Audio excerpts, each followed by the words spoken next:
睇到好多視頻，好多博主都話嚟到呢個深圳 K11啊，令到佢哋好失望啊。深圳嘅 K11值唔值得你嚟啊？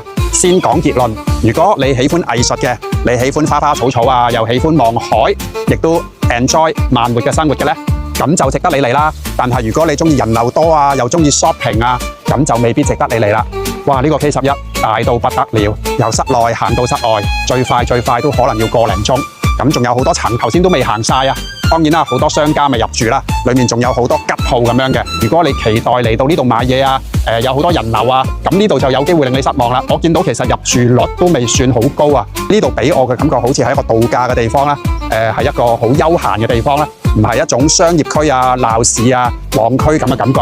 K11呢，好有藝術感。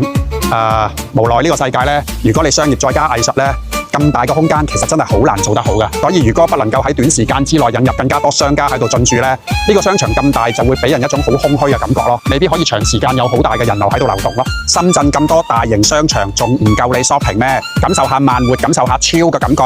呢度嘅定位係藝術與休閒嘅結合點啊！如果以做生意嘅角度呢， K11可能真係有機會有點瀨嘢嘅感覺，但係如果以遊客嘅角度，中意超嘅角度，呢度啊非常之正啦。深圳嘅 K11啊，你嚟過嗎？